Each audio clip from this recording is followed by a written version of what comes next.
রাজ্য জুড়ে চলছে সেভ ড্রাইভ সেভ লাইফের কর্মসূচি। সেই মর্মে পূর্ব বর্ধমান জেলা ট্রাফিক পুলিশের তরফে সেভ ড্রাইভ সেভ লাইফের প্রচার অভিযান করা হয়। অনুষ্ঠানে নেতৃত্বে ছিলেন পূর্ব বর্ধমান জেলা ট্রাফিক ওসি। সকলকে গাড়ি আস্তে চালানোর সাথে সাথে হেলমেট এবং চার চাকা গাড়ির ক্ষেত্রে সিট বেল্ট পরার আবেদন রাখা হয় ট্রাফিক পুলিশের তরফে।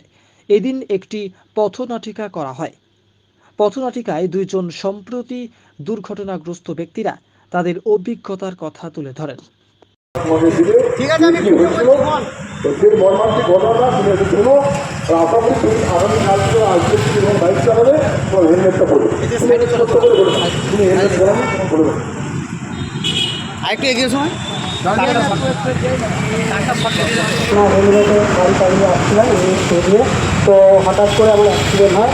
তো এই টাইমে আমার এই আঙুলটা চলে গেছে স্পটে এবং পায়ে ক্লিনকে অপারেশন হচ্ছে।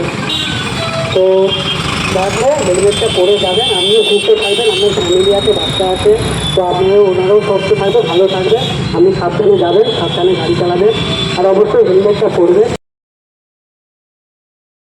করতে যাবেন না। আর সবচেয়ে বড় কথা হচ্ছে যেটা মদ্যপানে কোনোদিন গাড়ি চালাবেন না।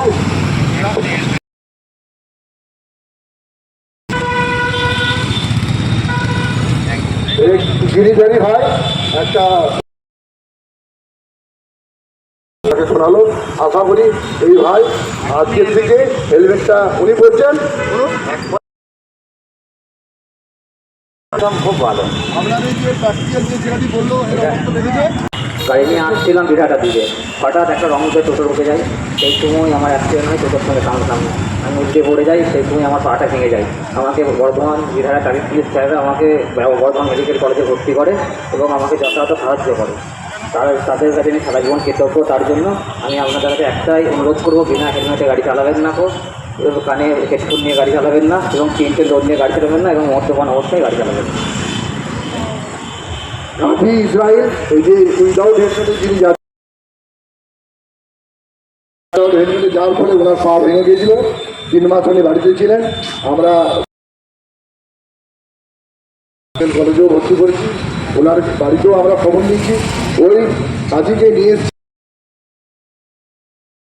উইদাউট হেলমেটে চললেও কাজীর যে অবস্থা হয়েছে এটা যেন পুনরাবৃত্তিক অন্য কারণে না হয়। কাজী এখানেও ওকে একটা